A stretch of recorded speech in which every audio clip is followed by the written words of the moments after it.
uma alegria estar com você esta manhã.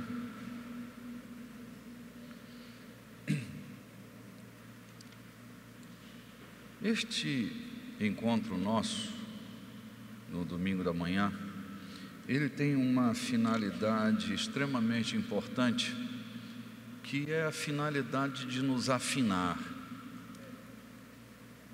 para que nós tenhamos um entendimento único. Estar ministrando aos domingos de manhã, cai sobre mim a responsabilidade de afinar o nosso caminho.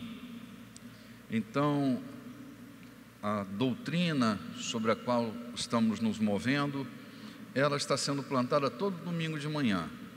E é bom que todo líder da igreja esteja aqui no domingo de manhã, para a gente não estar falando coisas diferentes.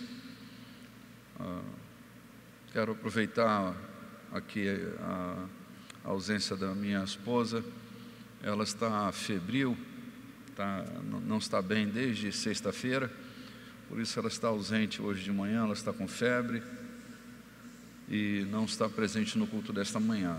Quero pedir que você me ajude orando por ela, para que hoje à noite ela esteja bem, esteja melhor e possa estar conosco no culto da manhã.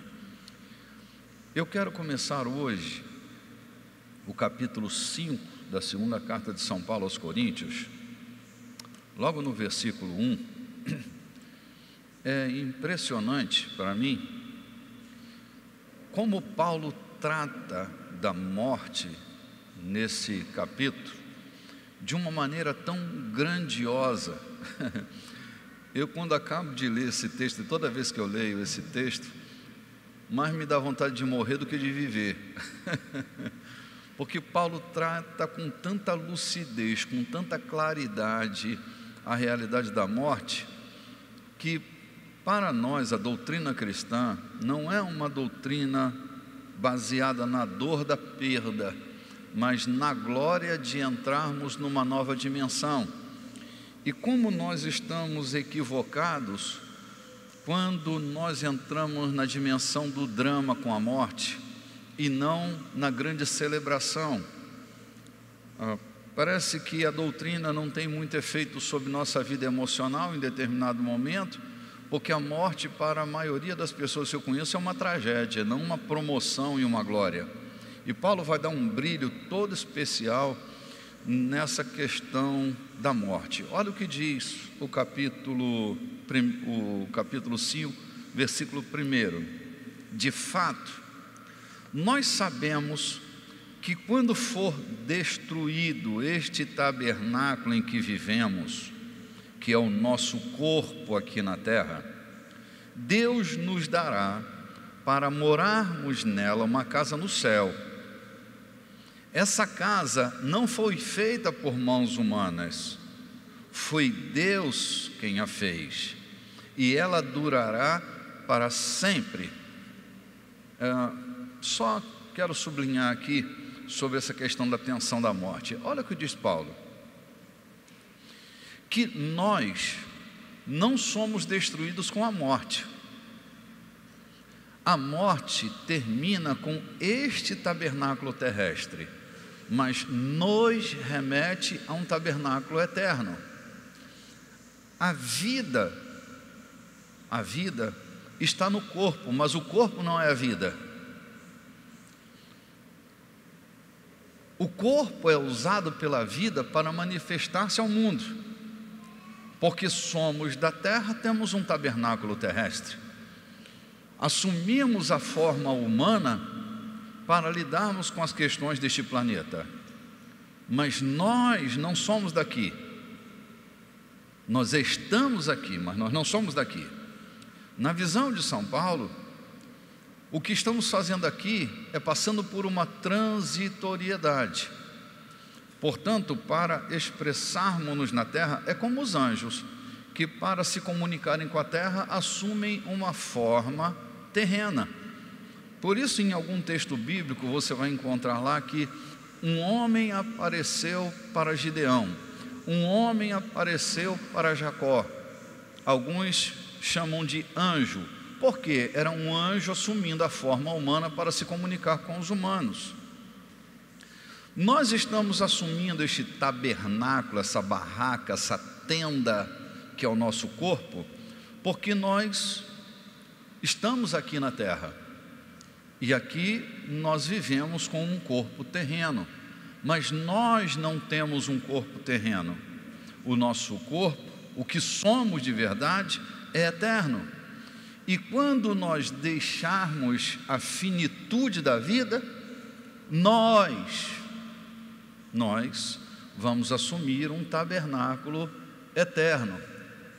A vida aqui na terra, ela tem começo, meio e fim, mas nós não temos este fim, porque nós voltamos de onde viemos. Quando no livro de Jó diz que para a terra volta o que é da terra, e para Deus o que Deus deu, isso significa que parte de nós é da terra e parte de nós é de Deus, é eterno, não é? Como? Eclesiastes, obrigado. Imagina você, quando Deus cria o Adão, só vou me remeter lá ao Adão para a gente enxergar isso. De onde Deus tira o corpo onde o homem vai habitar? Do pó da terra, do barro, da terra de Cuxi. Aí ele vai colocar o homem dentro deste corpo. Ele vai soprar sobre este corpo o espírito de vida, e aquele corpo passa a ter vida, foi vivificado pelo sopro de Deus. Então este homem recebe nessa terra, nessa casa terrena, ânimo, fôlego, vida. Então o homem é parte terra e parte espiritual. Imagina que quando tira o corpo da terra, esse corpo fenece quando o contato é rompido. Pensa você que quando o homem deixa de funcionar fora do ambiente de Deus, ele morre espiritualmente. Nós nos alimentamos dessas duas grandes fontes, a terra e a eternidade. Nós fomos feitos com esta natureza, a natureza divina e a natureza humana dentro de nós. E se nós não entendermos isso, nós vamos achar que nós somos estritamente terrenos. E nós não somos estritamente terrenos. O tabernáculo tem tempo para começar e tempo para terminar, mas o espírito que habita esta tenda, ele não tem temporalidade. Portanto, quando Deus preparou para nós um tabernáculo na eternidade, nós estamos falando de vida e de morte, da tragédia da maioria dos homens que tem medo de morrer, ficam apavorados, porque as muitas informações acabam ocasionando um choque cultural enorme, e nós, ao invés de vivermos na intensidade da doutrina cristã, nós vivemos baseado nas informações que foram chegando na nossa vida e se acumulando. Então, muitos têm medo da morte, porque não sabem o que lhes aguarda lá. Quanto a nós, temos a clareza de que o que nos aguarda é um tabernáculo eterno, cheio de glória. Então, a morte para nós deve ter o seguinte valor: nós perdemos o relacionamento temporal com aquele que se foi, mas ele não se foi para se perder, ele se foi para se agregar a algo muito mais eterno. O mesmo tabernáculo que nos protege na terra é o tabernáculo que nos limita. Quando nós deixamos aquilo que nos limita para habitarmos aquilo que nos expande, muito maior glória terá naquilo que nos expande. Então precisamos gerar maturidade quando estivermos lidando com a tensão da vida e da morte nessa terra, porque para nós, os que cremos, teremos uma grande promoção. Isso não é uma figura de linguagem para aplacar a tristeza e a dor do nosso coração. É um fato doutrinário para nós, que nós deixamos o tabernáculo terreno para habitar num tabernáculo eterno, ok? Vamos ao próximo versículo, versículo 2. Por isso, nós gememos enquanto tivermos nesta casa de agora, pois gostaríamos de nos mudarmos, já que a nossa nova casa no céu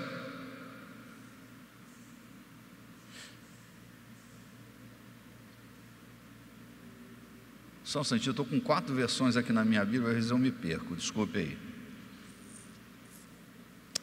Aquela casa será o nosso corpo celestial, verso 3, e quando nos vestirmos com ele, não ficaremos sem corpo. É aquele conceito que nós falamos sobre corpo terreno e corpo celeste, que há glórias e glórias, a glória no corpo terrestre, a glória no corpo celeste. Então, como esta é uma matéria que nós já discutíamos bastante, eu vou dar um salto nisso. É só para você entender que nós não somos uma alma vagante. Alguém esta semana me perguntava: bispo, os espíritos ruins são espíritos humanos desencarnados que vivem assustando e provocando crime, violência, tráfico de drogas e etc, etc? Eu dizia para a pessoa: não, na nossa doutrina isto não é assim, porque não há um homem que fique sem corpo quando parte desse tabernáculo terrestre. Nós assumimos uma casa celeste. Se para condenação ou se para promoção, é outra história. Mas todos nós, nenhum de nós ficará sem corpo celeste. Então, o mundo não é composto de almas penadas que vivem circulando e assombrando a vida dos outros. Todo homem, quando morre, ele volta para Deus. Que destino Deus vai dar é competência dele. Mas todo homem que morre nessa terra, seu corpo é sepultado e seu espírito volta para Deus que o deu. É a gente entender isso para ter quietude no coração. Nós não somos almas penadas. Não é preciso doutrinar o teu espírito para isto, porque o teu espírito não é autônomo nesse sentido. Ele vai voltar para Deus. Ele não vai ficar desencarnado andando por aí. Ele vai voltar para o controle de Deus, porque quem domina o teu espírito é aquele que o criou, o Deus eterno e imortal, invisível, mas real. Teu espírito está no controle de Deus. Então esta alma penada, na nossa doutrina, não existe. Existe assombro? Claro que existe assombro, mas na nossa explicação, naquilo que nós acreditamos na palavra, não é um corpo desencarnado que anda por aí assustando você, puxando o seu pé. Eu não dei café para minha mãe aquela semana que ela morreu, ela vai puxar o meu pé de madrugada para me assustar? Esqueça essa loucura, não faz parte do nosso compêndio doutrinário. Tua mãe vai voltar para Deus, esquece. Tudo bem? A paz no seu coração? Bispo, aqui puxaram o meu pé de madrugada. É algum demônio, senhor. Algum diabo puxou seu pé. Ai. Nós não ficaremos sem corpo. Parece até que não estava aqui, né? Nós não ficaremos sem corpo. Quando alguém vier com algum argumento avesso, você diz: nós não ficaremos sem corpo. Mas os que estão sem corpo andando por aí, a Bíblia diz que nós não ficaremos sem corpo. Ok? Então não precisa entrar em polêmica, é só você repetir 2ª carta aos Coríntios, capítulo 5, versículo 3. Nós não ficaremos sem corpo. precisa acender uma vela, não sei o que e tal. Nós não ficaremos sem corpo. Versículo 4. Gememos aflitos enquanto vivermos nessa barraca, que é o nosso corpo. Isso não é porque queiramos ficar livres do nosso corpo terreno. O que desejamos é receber o nosso corpo celestial, para que a vida faça com ele o que é mortal desapareça. Então ele está falando da evolução da própria vida. Quando nós deixamos esse corpo terreno, aquilo que é terreno vai desaparecer da nossa vida. Escuta, gente, ansiedade não é coisa que dá senão nesta aflição da natureza humana. No domingo eu estava dizendo, Deus criou o homem humano, completamente humano. A nossa natureza humana, ela não tem a vocação para ser eterna. A nossa natureza humana, ela tem gravames nela, que justamente vão fazer parte da própria natureza humana. Há fragilidades físicas em nós. Por mais forte que você seja, você é humano e tem a sua limitação física, mesmo que você seja uma pessoa muito forte. Emocionalmente, você também pode ser forte, mas nunca será Deus nesta terra, no sentido de ser intocável emocionalmente. Deus colocou em nós, na nossa natureza, forças que às vezes são desproporcionais. Imagine você, que na natureza humana há fúrias, como a guerra hormonal, que é uma fúria da natureza humana, que o teu consciente não domina essa fúria. O apetite sexual, por exemplo, é uma fúria que nem sempre o homem consegue dominar, essa fúria que Deus colocou dentro dele. Então imagina você, que você vai depender de Deus 100% o resto da sua vida neste tabernáculo terrestre, porque você tem uma natureza humana fragilizada. Não só fragilizada por causa do pecado, mas fragilizada para toda a grandeza e a expansão daquilo que é eterno. Você foi criado para viver na terra, no teu corpo terrestre, mas o teu eu, teu espírito, ele é maior do que teu corpo. Por isso todo homem nasce com um gravame dentro de si. Ele tem necessidade de Deus, porque veio de Deus. A planta pode não gostar da terra, mas ela depende da terra para viver. Assim como um homem que tenta até negar a existência de Deus, ele pode intelectualmente negar a existência de Deus, mas o buraco, a vacância, a lacuna que existe dentro do peito do homem, é porque este homem nasceu com esta grande fragilidade. Ele é um tabernáculo de Deus. Ele necessita da natureza de Deus na vida dele. Ele precisa comungar com Deus, senão ele morre. Então, pensemos nós com grandeza.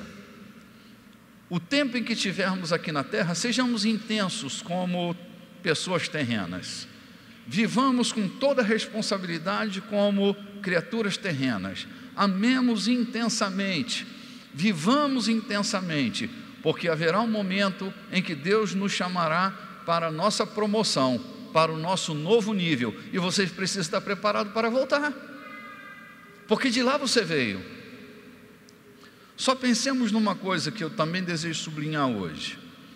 Nós não somos seres espirituais, nós não somos seres terrenos, tateando experiências celestiais. Esse é um grande equívoco da maioria das pessoas que eu conheço. Nós somos seres espirituais tateando experiências terrenas. Você conhece mais de Deus do que o teu intelecto lhe consente. Você conhece mais das questões eternas do que as leis dos homens podem tentar te ensinar. porque você veio de lá e para lá você vai. Há um depósito dentro de você. Estou me baseando em Eclesiastes capítulo 3. Há um depósito que Deus colocou dentro de você chamado eternidade. Deus concluiu a eternidade e colocou ela dentro do homem. Então você é cheio de conhecimentos que a tua razão desconhece. Acontecimentos que estão aqui dentro de você, que ainda não se manifestaram do lado de fora. Vou mais uma vez tentar explicar isso de uma maneira muito simples, porque acho que é a experiência da maioria de nós aqui. Todos nós já tivemos a sensação de estar ali naquele lugar, mesmo quando nós nunca estivemos. No meu caso, e acho que no caso de alguns de vocês, nós estamos naquele lugar com a sensação de que nós já estivemos ali, embora nós nunca tenhamos estado, e até a fala do outro a gente já sabe qual será. A gente pode antecipar a fala do outro. É possível que nós estejamos num lugar ouvindo uma aula que a gente nunca ouviu antes, mas aquele conhecimento, ele estava aqui dentro. Quando a pessoa começa a falar, você se identifica, porque em algum momento da vida parece que isso foi introjetado, colocado dentro de você, sem passar pelo seu estado alfa, sem passar pelo seu estado crítico. Parece que aquilo foi subliminarmente colocado dentro de você. Está aqui, é um conhecimento intrínseco. Eclesiastes capítulo 3 diz que Deus terminou a eternidade e colocou a eternidade dentro do homem, sem contudo este homem possa identificar e reconhecer essa eternidade que está dentro dele. Então nós caminhamos com conhecimentos dentro de nós. São Paulo chega a dizer que Deus colocou tesouros dentro dos vasos de barro. Vaso de barro, tabernáculo terrestre, a casa de barro que somos nós. São Paulo diz que Deus colocou tesouros dentro desses vasos de barro, para que a excelência do poder seja de Deus e não do vaso.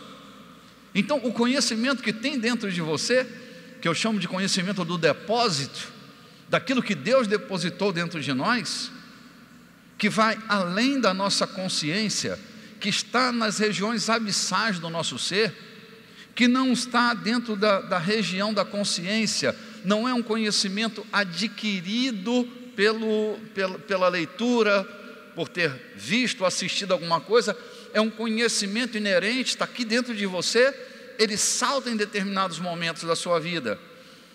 Quando você assume este tabernáculo terrestre, este conhecimento que está dentro de você, ele fica retido, e você agora vai se relacionar com um mundo completamente novo.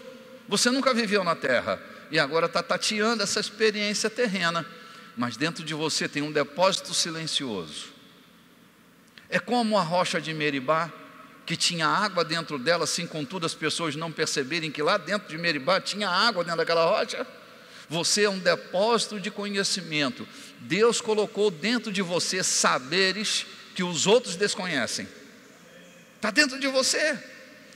Há uma demanda. Por que Deus diz para Moisés: vai até Meribá, lá tem uma rocha, fala com essa rocha, faz demanda na rocha?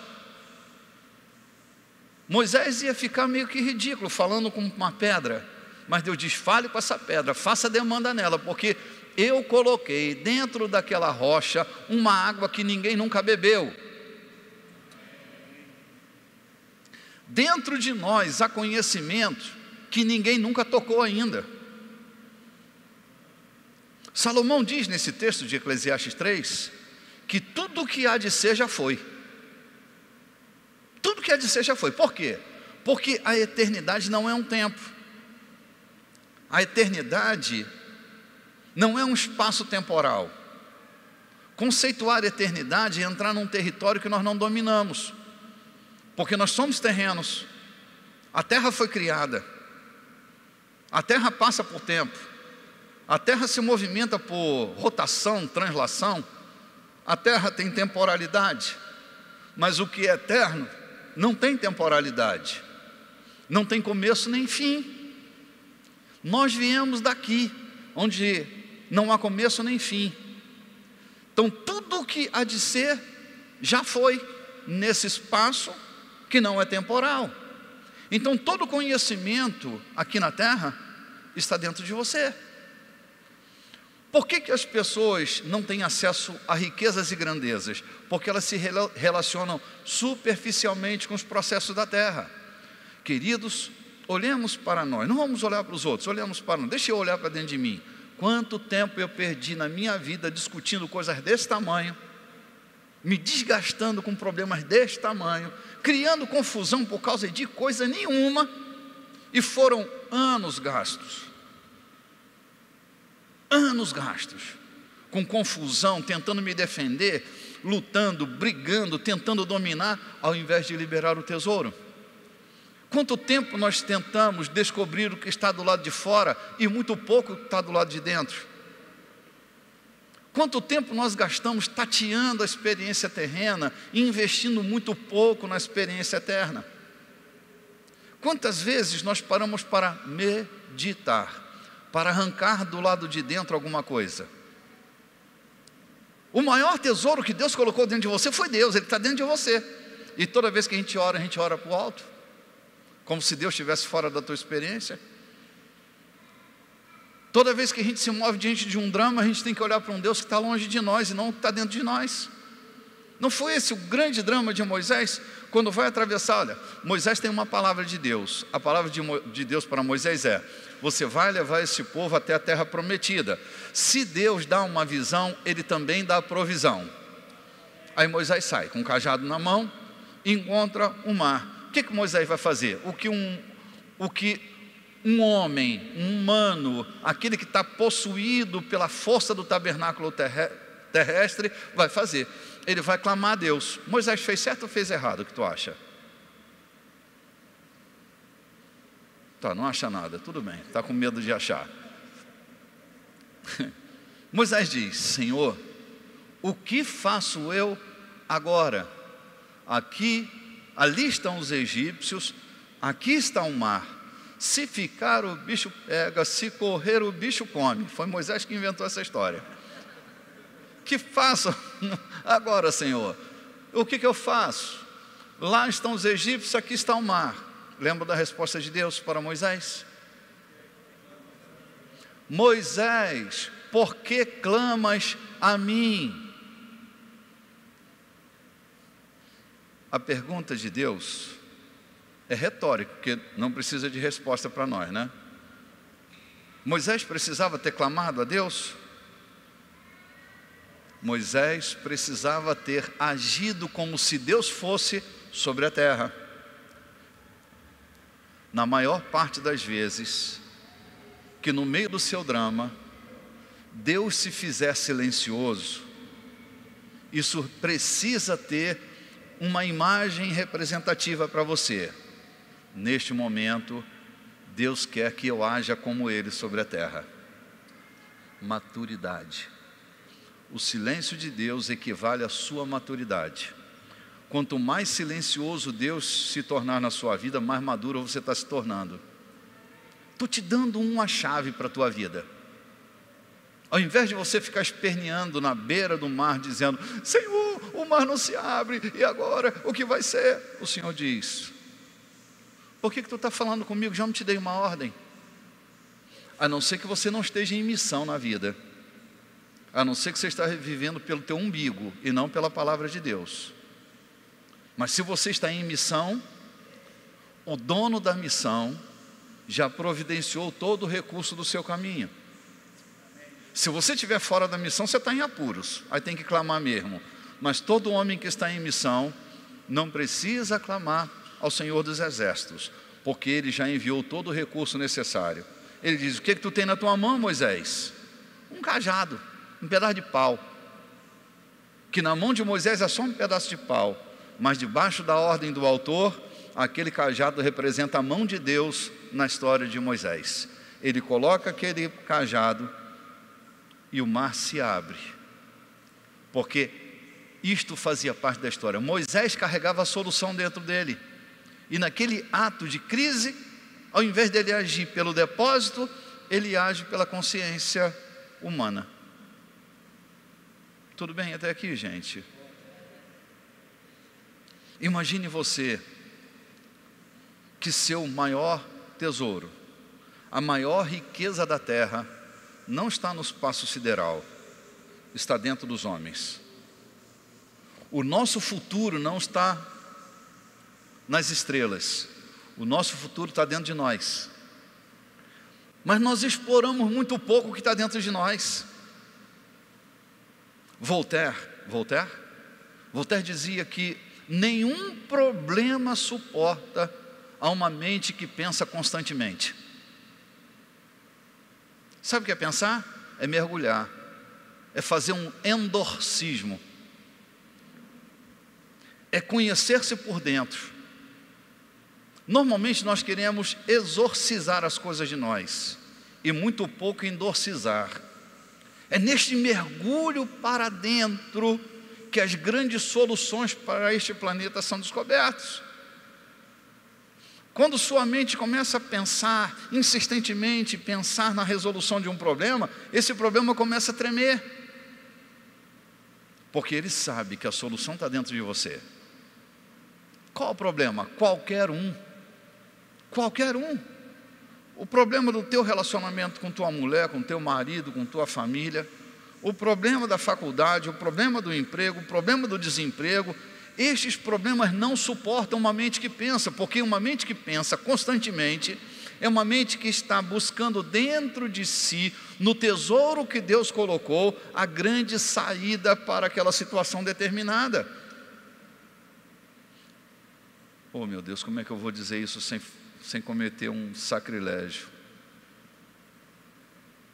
Tenham paciência comigo, por favor. As grandes soluções para os problemas que nós enfrentamos não são resultados da interferência de um Deus do lado de fora, mas do Deus que está do lado de dentro de você. Passe a fazer uso do Emmanuel, do Deus imanente, do Jesus que entrou dentro de você. Para mim, às vezes, eu tenho a impressão de que isto é só um valor doutrinário, filosófico, e não um fato concreto na nossa experiência cristã. Parece que nós continuamos acreditando que o onipresente só está assentado no trono à destra do Pai Todo-Poderoso, que o mesmo que está lá não está aqui, está aqui filosoficamente, mas não está aqui na experiência e na prática da minha vida, porque toda vez que eu vou recorrer a Deus, eu tenho que recorrer àquele que está sentado no trono e não àquele que está dentro de mim. Não é o mesmo? Deus está mais perto de você do que você imagina. Ele colocou o trono dele dentro de você.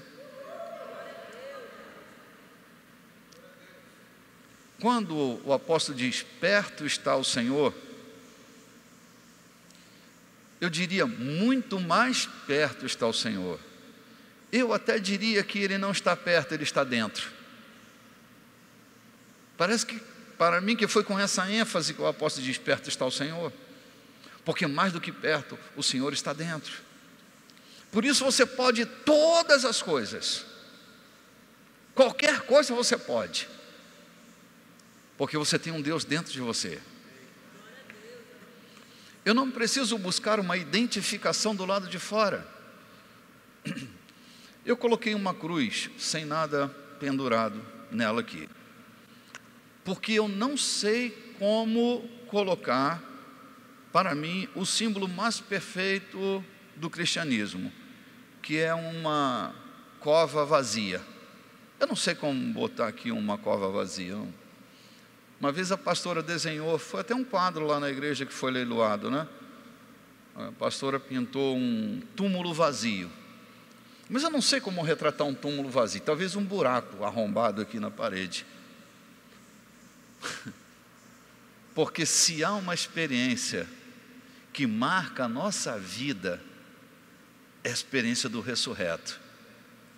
Se Cristo não tivesse ressuscitado, nossa fé seria vã. mas ele decidiu ocupar o tabernáculo.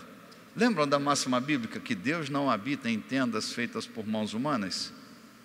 Deus não habita em tendas feitas por mãos de mão, ok? Ele habita dentro de você. Portanto, você tem que respeitar o limite do seu corpo, porque agora o teu tabernáculo terrestre foi invadido pelo celeste, preparando você. Ele fez com que nós deixássemos de ser carnais, para sermos naturais. Nessa estrutura natural, Ele colocou o seu Espírito, no texto que eu estou lendo, Ele introduziu o seu Espírito, preparando-nos para o tabernáculo celeste. É só uma questão de tempo. Já, um pocochito de tempo mais, e nós deixaremos esse tabernáculo terrestre para assumirmos aquilo que nos expande. Hoje estamos no que nos limita, mas nós assumiremos aquilo que efetivamente nos expande. Lembra-se, o grão de trigo caindo na terra, não morrer, ele fica só, mas se morrer, produz muito fruto. Por quê? A vida do grão está dentro da casca. O que é a casca? Teu corpo. E a sentença que eu tenho tirado disto é que a mesma casca que nos protege é a casca que nos limita. Imagina isso. Muito mais gloriosos seremos quando nós expandirmos o nosso ser e nos unirmos àquele que é por expansão. Quando esse trânsito do terreno voltar para o terreno e o eterno voltar para o eterno, a expansão do nosso ser será sem medida. Você não precisa ter medo, não vai passar pelo nimbo, não vai passar pela escuridão, porque aquele que plantou você aqui vai recolher você para o celeiro dele, para que você entre no território da expansão. Hoje conhecemos e profetizamos muito limitadamente, mas haverá o tempo em que a nossa expansão será tão grande que então conheceremos aquele de que também somos conhecidos. Nós voltaremos para Ele, seremos um só. Quem se une ao Senhor se torna um só com Ele. É só uma questão de tempo para sermos recolhidos.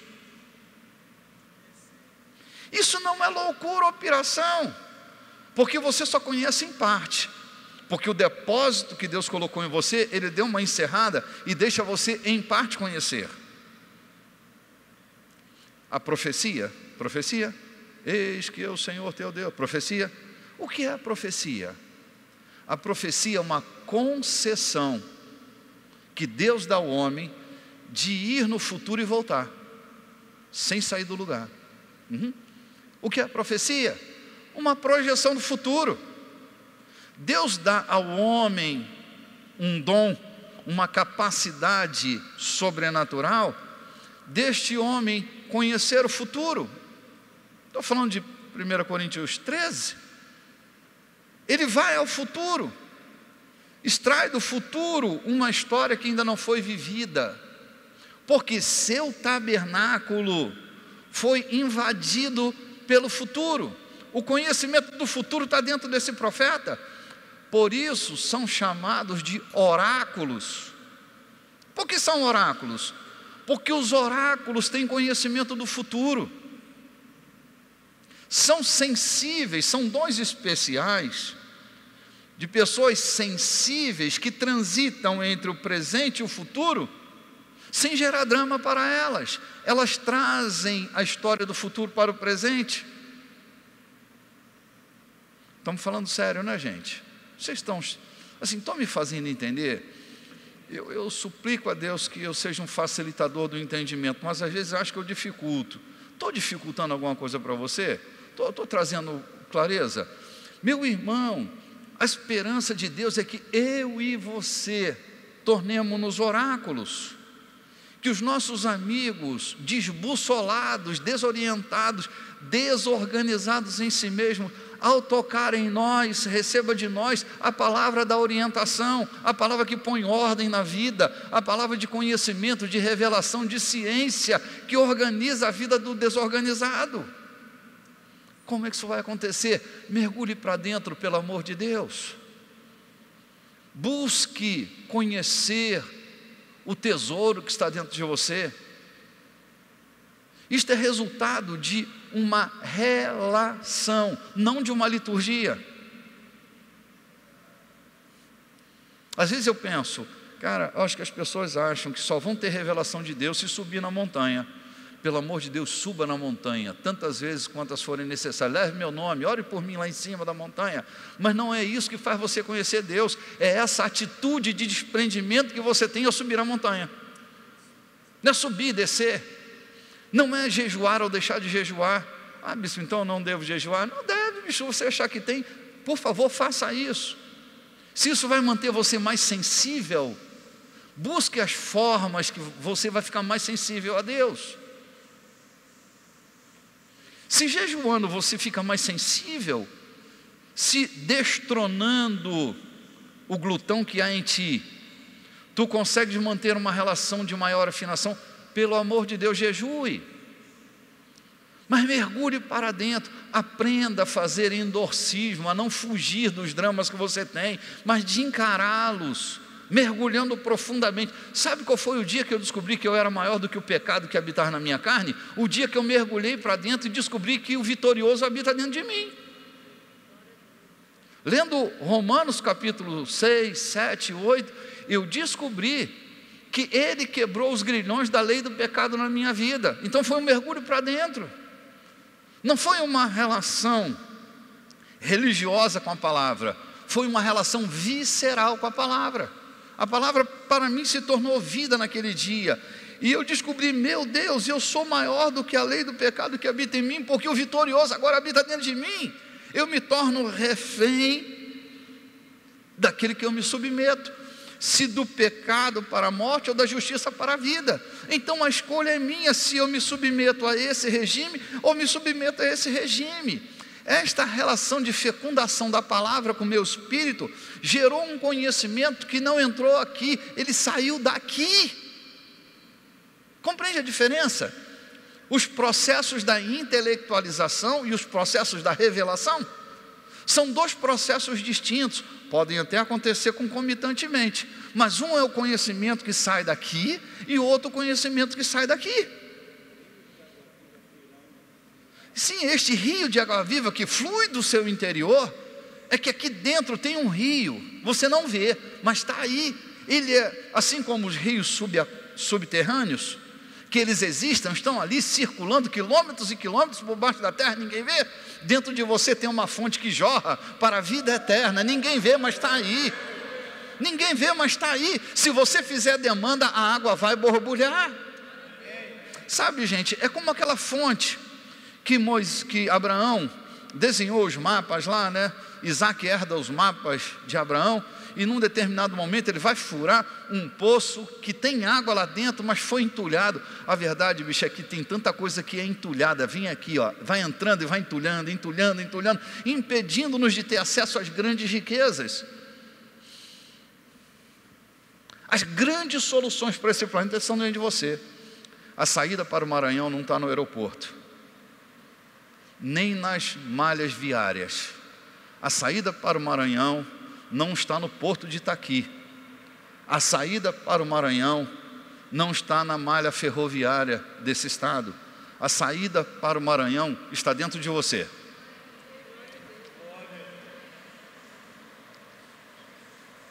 Não importa, não, quando eu falo sobre isso, não olhe para a sua carteira de identidade, não olhe para a sua certidão de nascimento, não me diga quantos anos você tem.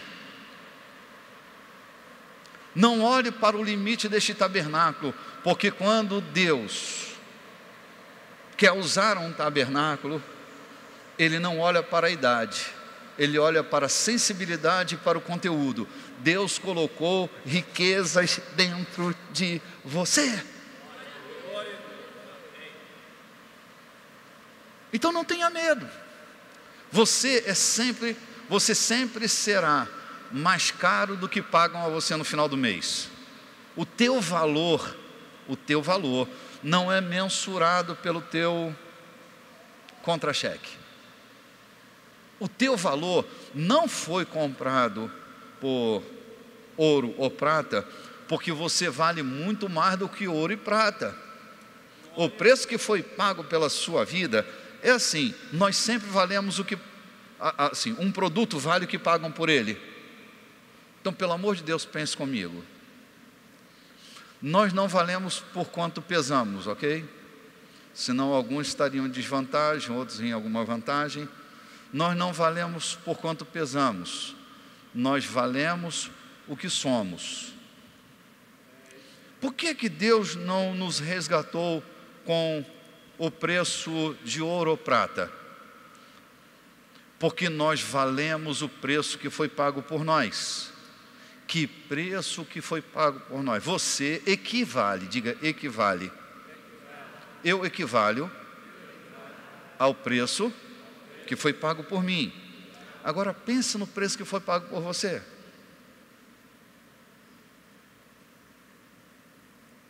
Por isso você se tornou co-herdeiro. A igreja não é uma prostituta. A igreja não é uma mercenária. A igreja é co-herdeira. Co-herdeiro. Porque o preço que foi pago por nós nos equivaleu. Eu valho o preço que foi pago por mim. Não é que você não valia nada, é porque não pagavam o preço que cabia a você. É assim, bicho, no mercado sempre vão nos pagar o menor preço e exigir de nós o maior serviço. Mas com Deus, Ele mostra para nós, com o preço que foi pago por nós, o valor que nós temos. Você vale o preço que foi pago por você. Você não é um miserável, você vale cada gota de sangue derramada na cruz do Calvário. Cada gota de sangue que caiu no solo do Calvário equivale ao preço que foi pago pela sua vida. Na visão de Deus, você vale o sangue de Jesus que foi derramado lá na cruz do Calvário.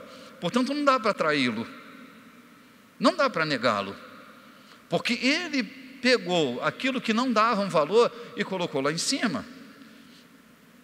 Ontem, mais uma vez, eu vi a Vênus de Milo, escultura feita por Miguel Ângelo. Aquela estátua sem braços, que colocam no jardim da casa, trazendo beleza e riqueza para o jardim, nobreza para aquele lugar. E eu sempre penso, meu Deus, como pode uma estátua daquela valer tanto dinheiro? Daí, lendo um pouco sobre a história de Miguel Ângelo, eu descobri que Vênus de Milo é fruto de um refúgio de mármore. Miguel Ângelo, andando pela montanha de mármore, ele descobre uma pedra que era refúgio. Refúgio ninguém quer, não vale nada, é lixo. Ele pega aquele refúgio, coloca sobre seu carro e puxa até a oficina. Coloca aquele pedaço de pedra descartada, que ninguém queria, e começa a ver o que ninguém está vendo. Todo mundo vê um refúgio. Miguel Ângelo vai ver o que ninguém está vendo. Pega seu buril e seu martelo e começa a arrancar o que todo mundo está vendo, e tirando daquilo que ninguém está vendo, aquilo que há de se tornar. Igualzinho Deus fez com a gente. E quando Ele termina, Vênus de Milo que estava escondida lá dentro. É por isso a importância do despojamento do corpo da carne. Porque no corpo da carne nós somos feios, mas no despojamento do corpo da carne, aquilo que ninguém vê começa a aparecer. Quando termina, lá está Vênus de Milo, um refúgio que ninguém queria. Agora tente comprá-lo. Ainda que nós trabalhássemos, eu não quero subestimar seu poder econômico, mas ainda que nós trabalhássemos a vida inteira para reunir um cascalho para comprar aquela peça, seríamos desprezados, porque o valor econômico agregado ao toque majestoso do Criador fez aquilo não ter valor econômico, a superar excessivamente o valor econômico. Aquele que começou sua boa obra na tua vida há de concluí-la até o dia de Cristo.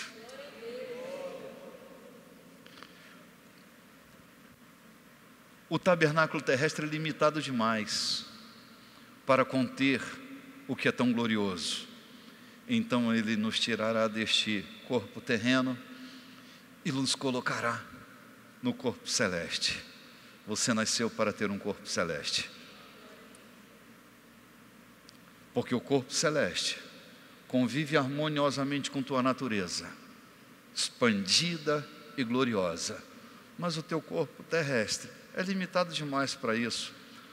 Só para você ter uma ideia, pense comigo, quando Moisés, subindo no alto da montanha, recebe a revelação, o que era celeste nele começou a ficar tão glorioso e tentar se expandir, que as pessoas ao olhar para ele ficavam cegas. Elas tiveram que colocar um manto diante delas, porque era muito glorioso e ele só se movimentou pelo caminho da lei. Imagine nós que carregamos em nós maior glória, que é o caminho da graça. Nosso corpo não suporta.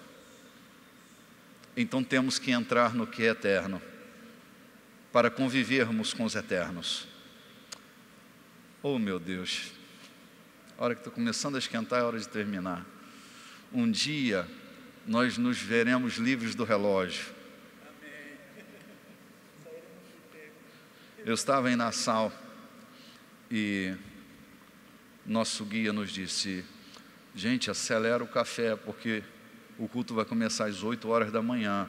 Deu uma acelerada e nós fomos para o congresso, 8 horas da manhã. E quando era 2 horas da tarde, ele falou: tempo rápido para o almoço, são 2 horas da tarde, vamos almoçar rapidinho, toma um banho, troca de roupa, porque 6 horas da tarde vamos começar um novo capítulo. E quando foi 3 horas da manhã, nós estávamos voltando para dormir. Isso durante uma semana inteira. Eu acho que eu vou adotar esse sistema aqui na igreja.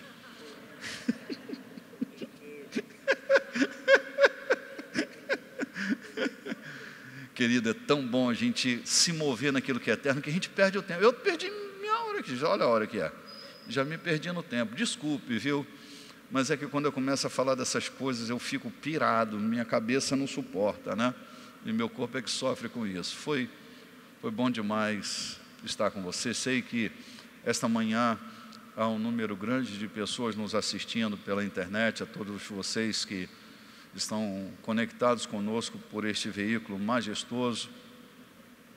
Deus o abençoe, Ele deu uma semana vitoriosa. Hoje, logo mais às 18h30, nós vamos estar aqui reunidos no culto das águias.